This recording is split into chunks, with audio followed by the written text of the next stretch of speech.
Hello mga kaulam, napakasimple nga ng ating tanghalian ngayong araw na ito. Meron lang tayong atsarang papaya na ako lamang ang kumakain ito sa bahay namin at wala nang iba pa. At pritong galunggong. Tapos gumawa ako ng soup para sa mga anak ko at gusto kong tikman. Sabi ko, masarap naman at mga broccoli hinaluhalong gulay. So ayun mga kaulam, napakapayak ng ating tanghalian ngayong araw na ito.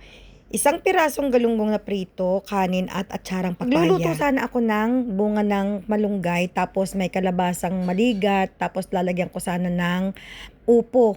Kaya lang ang mga kaulam, wala na talaga akong time magluto. Gutom na ako dahil inaantabayanan ko kung magpapatawag ng meeting. Actually, yung oras na yan, working hours ko pa. Pero umiska po muna ako ng kaunti para makapag-lunch dahil halos wala din naman akong break time. Tamang-tama, kumain ng asawa ko. Sabi niya, sabayan mo naman ako din eh. O, di sinabayan ko, pero ayaw niyang sumama sa camera. Kaya kung mapapansin ninyo, may kahunta ako diyan. Ang asawa ko, ang kahunta ko diyan na napakaingay din. Diyos ko po, Rudy. Sarap na sarap siya sa pritong galunggong. Saan daw ako nabili ng malalaking galunggong? Kakoy, syempre sa palengke.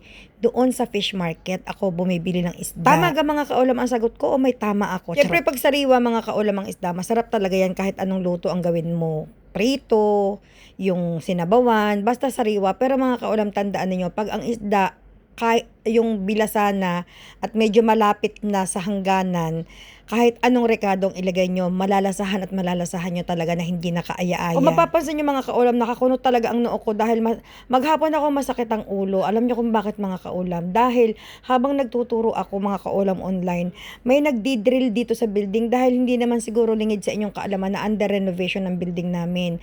Hindi lamang iisang tao ang nagdi-drill mga kaulam. Bukod sa nagdi-drill, may mga nagpupukpok pa na ginagamit ang martilyo. So, maghapon talaga mga kaulam, sobrang sakit talaga ng ulo ko sa sound na iyon.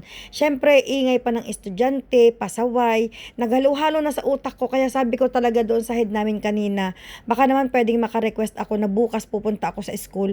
Doon na lamang ako magsasagawa ng online class dahil hindi ko talaga kaya mga kaulam. Ang ingay talaga ng drill dito sa building. Tinanong ng asawa ko, tinawagan ng asawa ko dahil nga nagsumbong ako sa kanya. Sabi ko, sobrang sakit ng ulo ko maghapon sa ingay ng pagdidrill.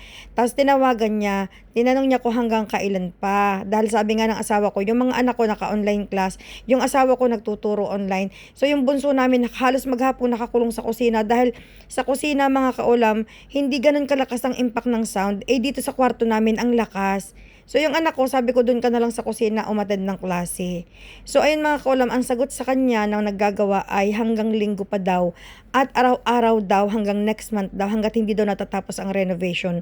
Wala daw silang hinto sa paggagawa. Dahil napahinto na daw sila noong halos 2 buwan na may giyera. Hindi daw sila nagtrabaho noon. Kaya ngayon nirarush daw nila at tinatapos. Wala daw silang magagawa sa reklamo ng asawa ko. Yun mga kaulam, talagang maghapon kong pinroblema at poproblemahin ko rin bukas mga kaulam kung paano ako makakasurvive sa pagtuturo na may mga sound na gayong katikatindi. Kahit isara ko ang pinto ng kwarto namin, alam naman natin mga kaulam na kapag drill na talagang ginamit, lalo at building ka nakatira, ramdam na ramdam mo talaga yung vibration at saka yung sound, naniningit talaga yan sa tainga. Kaya parang gusto ko bukas mag-absent muna talaga para makapag-focus ako sa sarili ko at talaga namang, hindi ko talaga alam mga kaulam kung saan ko ilalagay ang aking focus. Kung sa focus doon sa sound o sa focus ng pagtuturo, ako naririnig. Awang-awa ang asawa ko sa akin kanina. Sabi niya, kumain ka na din, sabayan mo ako at para matanggal ang stress mo. Diyan mga kaulam, sinabayan ko siya ng ulam namin parehas ay pritong galunggong. Siya din, ganyan din lang ang ulam niya mga kaulam.